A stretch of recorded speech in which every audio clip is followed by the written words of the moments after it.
Les variables dans Scratch. Dans Scratch, il existe deux types de variables, une variable particulière et une variable générale.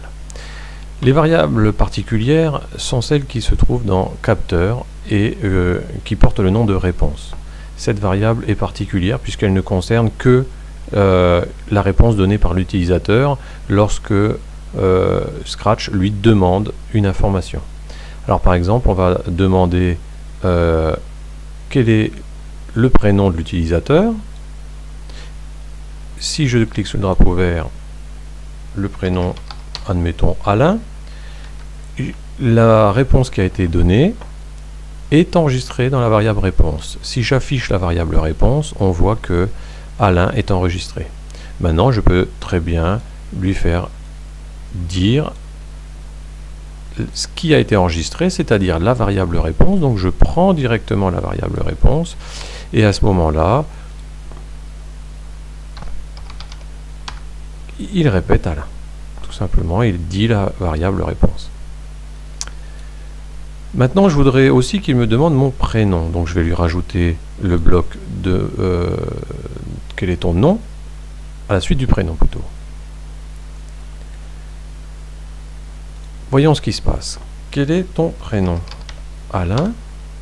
On voit qu'il a été enregistré dans réponse. Quel est ton nom? Fini.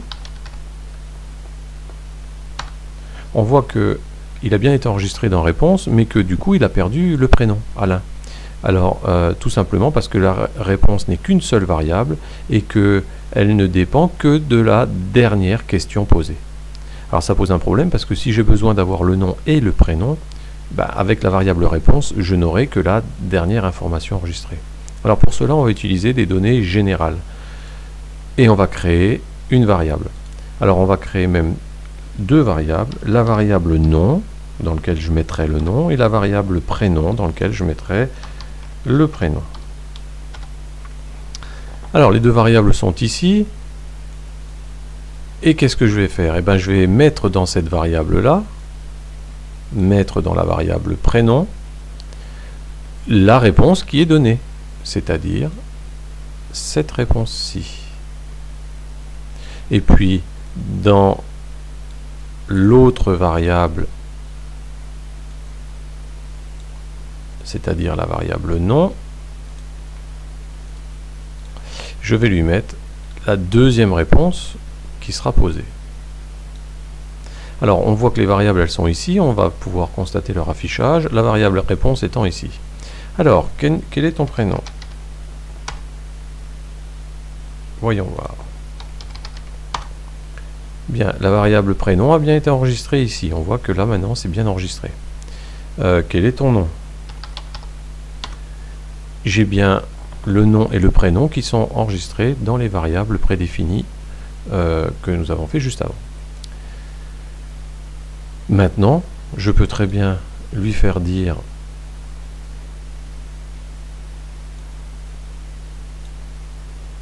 bonjour suivi du nom et du prénom. Alors pour cela, je vais être obligé de lui faire afficher plusieurs objets. Je suis donc obligé de les regrouper. Alors, je vais lui mettre bonjour. Maintenant, si je mets la première variable, le bonjour sera collé au prénom. Donc je vais laisser un petit peu d'espace. Je vais être obligé de remettre un regroupe pour qu'il y ait le nom et le prénom. Donc là, je vais pouvoir mettre le nom ou le prénom. On peut commencer par le prénom.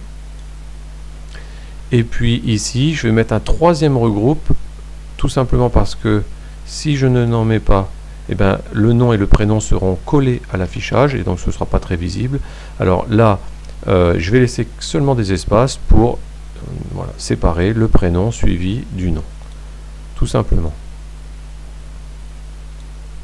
Allez, on lance le programme pour voir ce que ça donne. Quel est ton prénom? Alain. Quel est ton nom? Fini. Bonjour Alain Fini. Très drôle.